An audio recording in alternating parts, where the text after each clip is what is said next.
Hello, good morning everyone. My name is Canet. I'm a 5-year student of International Relations at the Higher Institute of Foreign Affairs, Raúl García, um, in Cuba. It is a pleasure to me being here with you, and I would like to thank you for the opportunity. So today I'm going to talk about the cooperation between Cuba and the South Pacific region.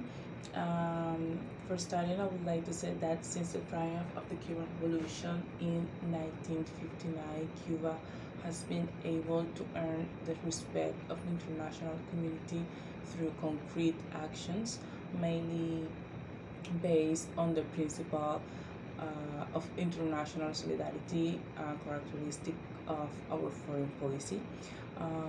Multiple examples can be cited of Cuban solidarity in Africa, Asia, and Latin America. But however, my objective here today is to tell you a little about Cuba's presence in South Pacific region. Firstly, it is important to highlight that diplomatic relations between Cuba and the Pacific Island states were established later when compared to the Asia, African, and Latin American continents, as they were developed in the first decade of the 21st century, with the exception of Vanuatu, first Pacific country which established relations in 1983. In this respect, it is important to note that Cuba was the sponsor of the decolonization of Vanuatu. Therefore, the first 5 years of the first decade of the 2000s were essential for the future sending of Cuban collaborators to the region of the South Pacific, and this is an area of relevance for the Cuban government, and in the first place due to the fact that they are all islands countries. Secondly, because they are developing countries vulnerable to the challenges imposed by climate change and willing to confront neoliberal development models that perpetuate underdevelopment and the dependence on the great world powers. And third and last but not least, because of the shared values and interests that they defend. These common characteristics and aspirations are what have led Cuba and the Pacific Island to develop South-South cooperation, fundamentally in the sectors of health, education, and biotechnology. So today, I would like to divide my speech in three parts that I think are the most important. The first one, collaboration in education and health. The second one, Cuba in the confrontation with climate change. And the third one, Cuba on the international stage. Well, for starting, the first part, collaboration in education and health, I have to say that a fundamental premise of the Cuban socialist government is that health is a right and not a commodity. In Cuba, all citizens receive free medical care and education from birth, so the Cuban government does not scheme on its effort despite having limited economic resources. That's why when Cuba collaborators carry out international missions, solidarity prevails above all, since our approach to cooperation or aid is not based on commercial financial relations. After the establishment of diplomatic relations between Cuba and the Pacific Island, collaboration work began mainly in matters of health and education. Thanks to this, with the sending of medical brigades over the years, primary care programs have been implemented, the fundamental elements of which are the prevention of disease risk factors and health promotion. And it should be noted that primary care is a fundamental characteristic of the Cuban health system. This family medicine approach, requiring few economic resources, has motivated various countries, despite having different idiosyncrasies, cultures, and languages to establish cooperative relations with Cuba, because our country shares what little it has. And furthermore, our medical collaborators are willing to go to the most remote and disadvantaged places to save human lives. After On the other hand, after the establishment of cooperation relations between Cuba and the Pacific Island states, the free training of health professionals and other sectors of society has been possible in the Cuban universities of medical science through the granting of scholarships or in their own countries, but with the advice of Cuban professionals. Thus, it was also possible to implement medical specialties that did not previously exist in these countries. On the other hand, with the arrival of Cuban doctors in the Pacific, maternal and infant mortality rates decreased, life expectancies increased, and some of the non-communicable diseases prevalent in the area were controlled. For example, in Kiribati between 2007 and 2011, the infant mortality rate was reduced from 16.5 to 6.9, and in Tuvalu, it decreased to 11.8% in areas served by Cuban collaborators. On the other hand, Cuba has also provided for the Pacific Island states innovative biotechnological products, some of which are only produced in Cuba, such as EverPro P.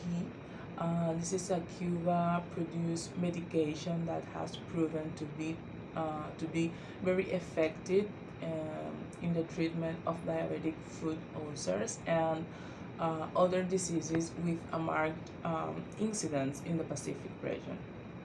This drug can greatly contribute to considerably increasing the quality of life of patients and reduces the cost of treating these conditions. In the words of the former Vice Minister of Foreign Affairs of Cuba and current Rector of the Higher Institute of International Relations, Raúl, with the application of EverPro P, the amputation each year of more than 3,302 people in Papua New Guinea, 442 patients in Solomon Islands, 24 in Palau, 14 in Nauru, and up to 45 people in the Marshall Islands was avoided. Today, Cuba is enormously satisfied, I have to say, and happy to be able to offer its friendly arm to hundreds of communities throughout the world, especially to the Pacific Island states.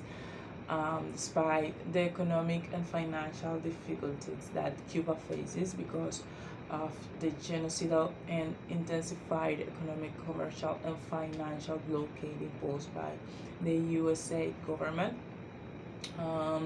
Cuba's will to cooperate in the world remains strong. Good deeds and love outweigh hate and obstacles that may arise along the way. Well, one of the reasons why the presence of Cuban collaboration in the Pacific Island has decreased or ceased in some cases is the financial difficulties of both parties to assume the cost of the tickets, which represents an enormous problem. Due to this, many of our missions have had to interrupt their services, even in the field of sports, because Cuba has not been able to send specialized personnel due to the lack of resources on both sides, Cuba and the Pacific Island. States, which is unfair for the Pacific communities, who surely will be very grateful to receive help in that regard. But the lack of monetary resources should not and cannot constitute an obstacle. I think taking to account that currently the South Pacific region has become a scenario which the interests of traditional powers as well as old and new international actors converge, and it would be pertinent for the Pacific Island states to work together with them, fundamentally in triangular cooperation. I think triangular cooperation could solve the financing problems that prevent the continuity of the provision of services by the Cuban collaboration brigades in South Pacific. I think that triangular cooperation with New Zealand, for example, has proven to be efficient, as many of our doctors received English classes in that country before fulfilling their work commitments in the region. On the other hand, China could be a great candidate too, as it has been an important trading partner of the Pacific Island states for many years, focused fundamentally on infrastructure development. So, considering that China and Cuba also maintain close ties of friendship, interesting cooperation projects could arise in which China provides infrastructure for the creation of hospitals, schools, or sports centers, and Cuba will provide human resource. So I think that triangular cooperation could be a really nice solution for the financial problems that the Pacific Island states and Cuba are facing right now to collaborate. So now I would like to talk about the second part of my speech, Cuba in the confrontation with climate change. And I have to say that one of the common aspects between Cuba and the Pacific Island countries is the confrontation with adverse environmental conditions as a consequence of climate change. And Cuba presents vulnerability in relation to the rise in sea level, and future projections indicate that the elevation of the mean sea level can reach up to 27 centimeters by the year 2050 and up to 85 by 2100, values that correspond to the estimated ranges for the entire planet. This will imply a slow decrease in our habitable surface and gradual growth in salinization. Therefore, environmental protection is a priority of the Cuban government, and it reflects in the Constitution of the Republic of Cuba. For this, the environmental management instruments of our national environmental strategy are used, which establishes the regulations for the care and protection of the environment, together with other sanitation, recycling, and reforestation tasks. It should be noted that in the conception of all public policies implemented by the Cuban government is strong popular participation, which is possible thanks to the promotion of environmental education in schools and the media. And one of our greatest achievement has been the approval of the Tarea Vida state plan to confront climate change in 2017. Tarea Vida has 5 strategic actions and 11 tasks aimed at adapting to climate change, and it constitutes a continuity of the thought of the historic leader of the Cuban Revolution, Fidel Castro, who from as early as 1992 warned about the danger of disappearance of the human species due to the effect of climate change and the need of preventing in the present to save the future. In the international arena, I have to say that Cuba defends respect for the principle of common but differentiate responsibilities, which implies that developed countries must assume leadership or of global efforts to mitigate climate change, as well as provide financial resources, technologies, and means of implementation. And finally, um, I'm going to talk about Cuba on the international stage. Um, I have to say that after the triumph of the Cuban Revolution, our country has been in the crosshairs of the hegemonic government of the United States.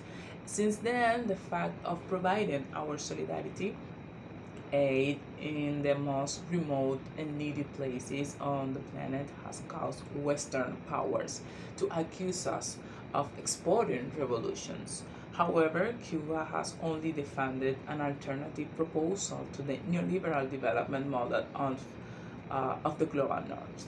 Cuba has contributed to implementing in the Pacific Island countries alternatives to development different for from those imposed by the global north and international financial organizations through the promotion of respect for national sovereignty and self-determination. In this sense, Cuba has spoken out in defense of the rights of developing countries and especially of small island states in the different spaces of the international arena, fundamentally in the context of their independence process and in support of the resolution related to the protection of the environment and the mitigation of the effects of climate change. Unlike the island states of the Pacific, Cuba is not in the middle of a context in which the most powerful nations and international actors in the world participate in geopolitical game due to the dispute of their strategic interests. However, our ability to confront problems through diplomatic channels, together with our firmness is in defending our values, convictions, and sovereignty at any price, have prevented Cuba from getting involved in conflicts of interest between big powers. Furthermore, in a certain way, the world has been able to recognize our claims in international arena, and this has been demonstrated in the diplomatic support for all the resolutions presented by Cuba at the United Nations against the unjust blockade imposed on us by the United States government. In the same way, we respect others so that they respect us.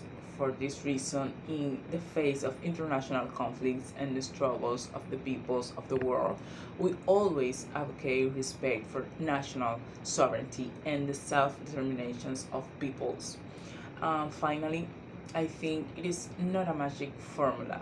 The Cuban government does not have a recipe to maintain its independence, sovereignty, and its convictions other than having the support of the majority of its people due to the transparency of its projection towards its own people and also towards the world. So that is what the Cuban people in the world trust, and that is our greatest weapon. When you trust what you have and you know that it constitutes a paradigm for many countries in the world, it is very difficult for someone or something to under it. So that's all. Thank you very much for your opportunity. Goodbye.